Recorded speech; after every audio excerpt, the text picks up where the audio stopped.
Hello everyone. Standard 11th में SPCC में last video में हमने हमारा जो 5th चैप्टर था सीसी का वो हमने कंप्लीट किया था। आज के इस वीडियो में हम हमारा सीसी का 6th चैप्टर जो है वो है letter of order execution and cancellation, वो हम यहाँ पे स्टार्ट करने वाले हैं। So let's get start.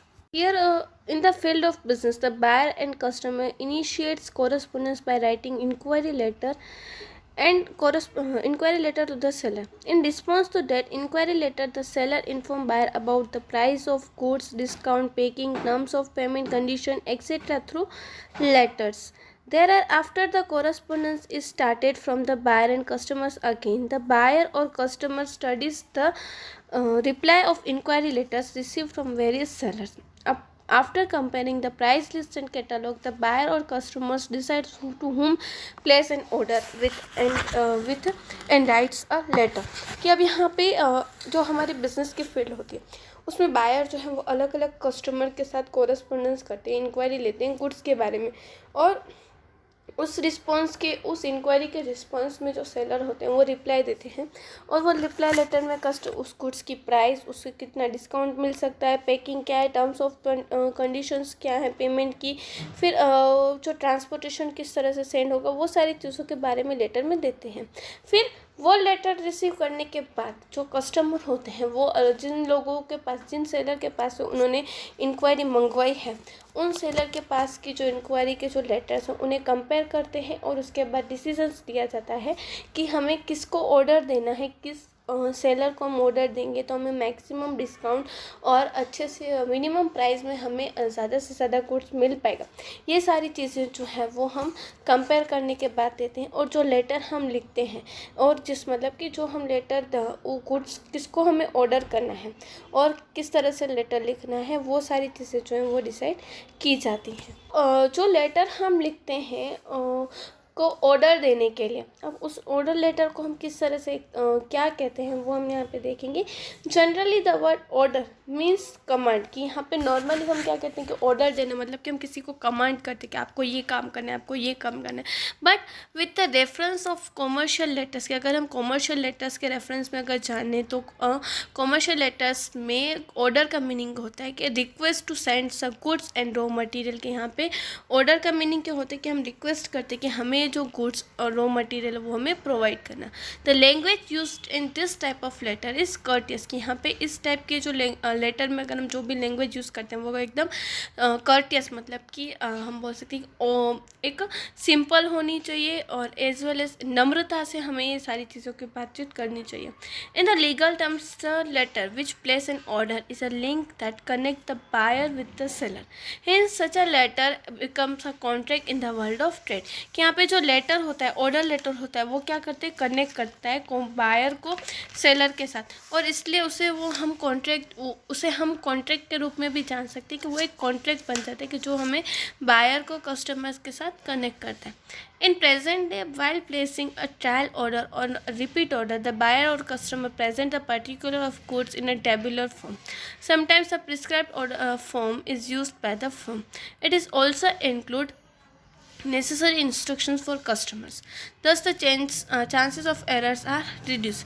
कि अगर प्लेस ऑर्डर देते समय या तो फिर अगर हमें कोई भी ऑर्डर रिपीट कर रहे हैं या कस्टमर कोई एक पर्टिकुलर टाइप के गुड्स अगर उन्हें चाहिए तो उसके लिए टेबुलेशन फॉर्मेट में वो देते कि उन्हें कितना गुड्स कितनी क्वांटिटी में चाहिए, कैसे चाहिए और कब चाहिए। और ये सारे इंस्ट्रक्शंस जो हैं वो कस्टमर्स को भी दिए जाते हैं, कुछ इंस्ट्रक्शंस कि आपको ये गुड्स इतने टाइम में मिल जाएगा, इस तरह से मिलेगा, ये पैकिंग होगी, ताकि कोई भी कन्फ्यूज़न और कोई भी एरर ना हो। If the seller expects the order from a buyer in the prescribed form, it should be enclose with the reply to the enquiry letter. So अगर कभी ऐसा हो कि कोई सेलर ऐसा है कि जो बायर के पास एक प्रिस्क्राइब फॉर्मेट में ही वो गुड्स मंगवाना चाहता है या कुछ ऑर्डर मंगवाना चाहता है, तो उसे वो प्रिस्क्राइब फॉर्मेट जो है वो इंक्वायरी लेटर के साथ, रिप्लाई जो देता है इंक्वायरी लेटर का, उसके साथ अटैच कर देना चाहिए। On the other hand, the customer और buyer must enclose a covering letter along with the order place in the prescribe form. कि अगर वो प्रिस्क्राइब फॉर्मेट में अगर कस्टमर वो लेटर दे रहे हैं तो उसके साथ उसे कवरिंग लेटर जो है वो लिखना ज़रूरी होता है। कवरिंग लेटर मीन्स कि उस फर्म के इंट्रोडक्शन के बारे में लिखना ज़रूरी होता है। तो ये हमने देखा ऑर्डर लेटर किसे कहते हैं। अब हम देखते हैं कि ऑर्डर लेटर लिखते समय हमें कौन से पॉइंट्स ध्यान में रखने चाहिए।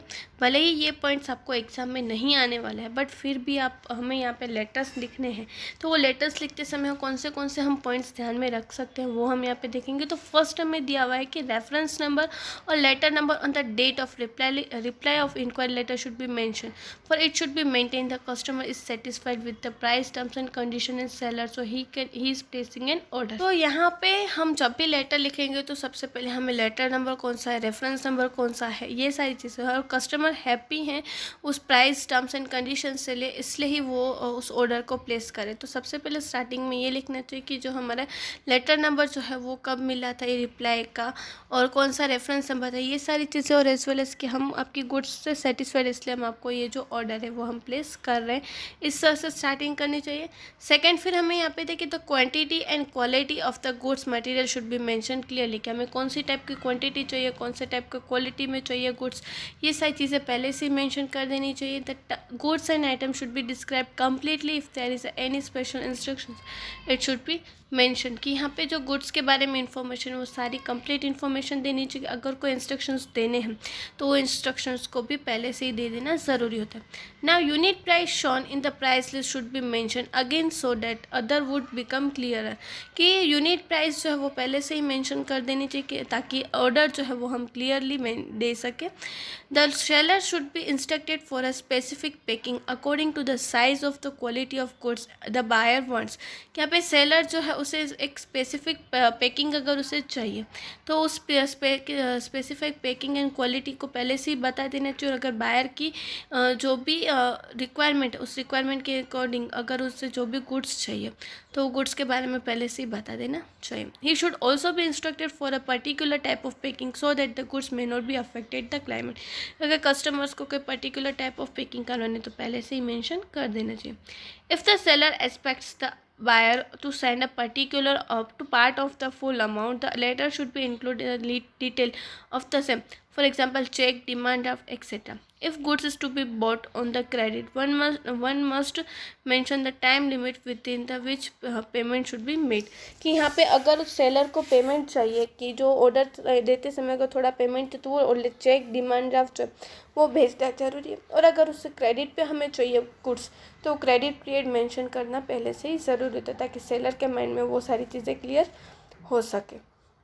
उसके बाद नेक्स्ट हमें यहाँ पे दिया गया है कि if the seller has not inform about the mode of transportation the buyer should suggest the transportation facilities suitable to him for sending the goods, कि अगर ऐसा है कि सेलर ने उसे मोड ऑफ ट्रांसपोर्टेशन नहीं बताया तो वो बायर खुद ही उसके बारे में बता सकता है, और बायर जो है वो मेंशन भी कर सकता है कि वो पूछ सकता है कि उसे गुड्स इंश्योर्ड करना है कि नहीं करना है। When the different brand are goods to be purchased, the different packing, the order should be placed in the tabular form, कि अगर हमारे पास अलग अलग ब्रांड्स की गुड्स अलग अलग हम परचेस कर रहे हैं तो वो सारी चीज़ों की पैकिंग और ऑर्डर जो है वो हमें टेबुलर फॉर्मेट में मेंशन करना ज़रूरी होता है। The buyer should mention the duration in which he wants to receive the goods, it should be also clearly mention if the goods are not deliver within the time periods on the letter they would be rejected, कि यहाँ पे buyer को पहले से ही mention कर देना चाहिए कि उसे कितने टाइम में गुड्स चाहिए, और वो सारी चीज़ें भी क्लियर मेंशन कर देनी चाहिए कि अगर हमें स्टिपुलेटेड टाइम में ऑर्डर नहीं मिला तो हम उस ऑर्डर को कैंसिल कर सकते हैं। In the end of the customer should state if he is satisfied with the quality of goods delivered, bulk and large order will be placed in him, कि at the end of the letter last में एक ऐसा एक हम बोल सकते हैं कि एक्सपेक्टेशन देना चाहिए कि अगर हम आपके गुड्स से सेटिस्फाइड होते हैं तो हम फ्यूचर में आपको लार्ज ऑर्डर देंगे, ये सारी चीज़ें पहले से ही मेंशन कर देनी चाहिए।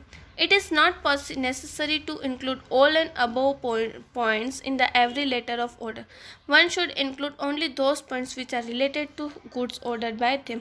कि यहाँ पे ऐसा ज़रूरी नहीं है कि ये सारी चीज़ें जो है वो हम ऑर्डर लेटर में इंक्लूड करें, बट हमारे लेटर की सूटेबिलिटी के अकॉर्डिंग, हमारे लेटर की जो डिटेल्स हैं कि उसके अकॉर्डिंग हमें जो भी पॉइंट्स यहाँ पे लागू पड़ते हैं वो सारे पॉइंट्स हम यहाँ पे इंक्लूड कर सकते हैं। इसलिए जब भी हम इंक्वायरी लेटर लिखते हैं, जब भी हम ऑर्डर लेटर लिखते हैं कि हमें गुड्स से हम सेटिस्फाइड हो चुके हैं और उस गुड्स के ऑर्डर देने के लिए जब भी हम अगर लेटर लिखते तो यहाँ पे जो आपको पॉइंट्स दिखाई दिए वो पॉइंट्स को फॉलो करना ज़रूरी हो जाता है। तो आज के इस वीडियो में हमने देखा कि किस तरह से हम ऑर्डर लेटर का मीनिंग, वो लेटर लिखते समय किस तरह से ध्यान में लेना चाहिए वो, उसके ऊपर से यहाँ पे आपको स्क्रीन पे जो क्वेश्चन दिखाई दे रहा है वो क्वेश्चन आपको आपकी नोटबुक में लिखना है। हम नेक्स्ट वीडियो में अनदर टॉपिक के साथ मिलेंगे। Thank you.